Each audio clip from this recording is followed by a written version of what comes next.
The next thing to look at are the requirements for bacterial multiplication.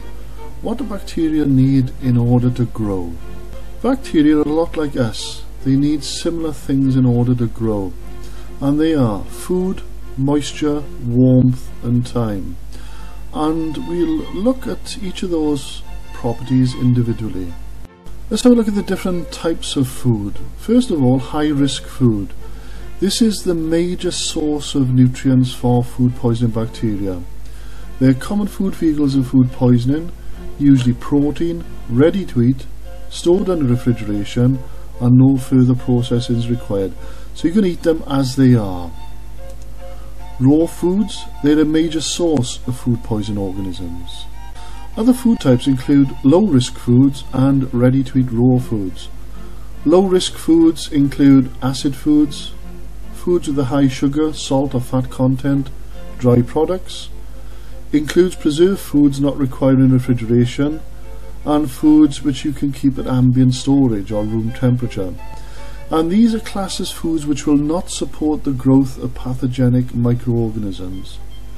Ready-to-eat raw foods, such as fruit and salad vegetables, should be thoroughly washed before consumption to minimize the risk from low-dose pathogens, which we'll look at later on under foodborne diseases. So high-risk foods then will support the growth of pathogenic microorganisms. They will grow on high-risk foods. High-risk foods have certain properties. First of all, they're high in protein. That's the building block of life. We need protein on a daily basis, and it's the same thing for bacteria.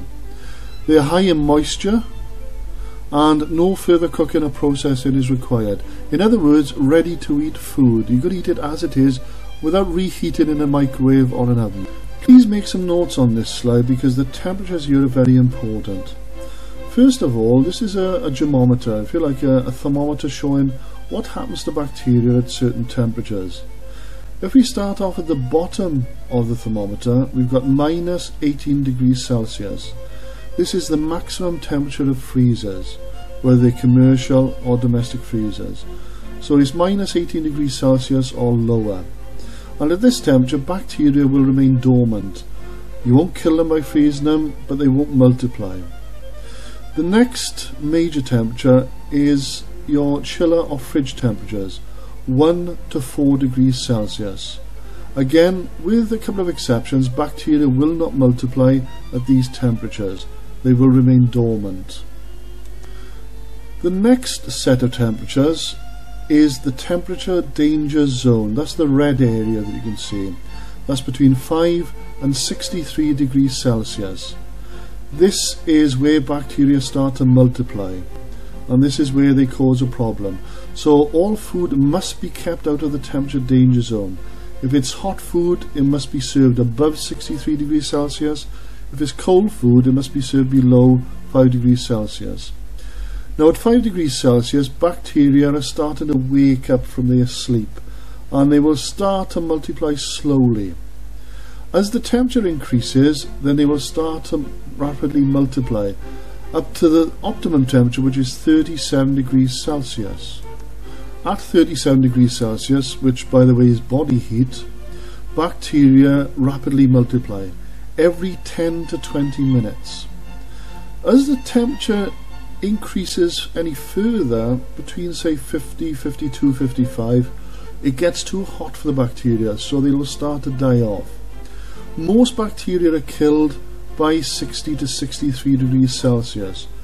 But the next important temperature I want you to write down and remember is cooking temperature, which is 75 degrees Celsius.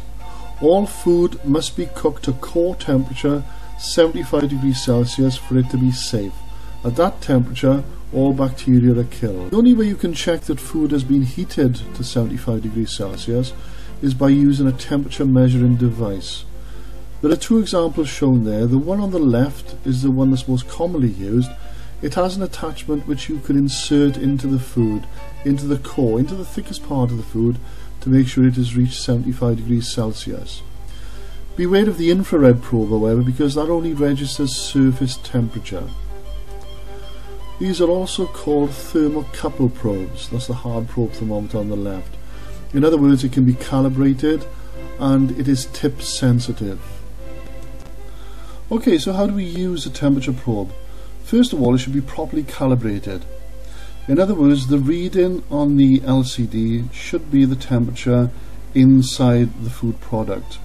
And we can do this by self-calibration. First of all, you need to check both ends of the scale. In other words, get a glass of water with some ice and cold water, and get some freshly boiled water. Insert the probe into the boiled water and it should register 100 degrees Celsius plus or minus 1 degree. Insert the probe into the water with the ice and it should register 0 degrees Celsius plus or minus 1 degree C. If it's out by more than 1 degree C, then the probe is faulty. Also, the probe should be cleaned and disinfected between use. Now you can do this with probe wipes, or you can use boiled water, for example.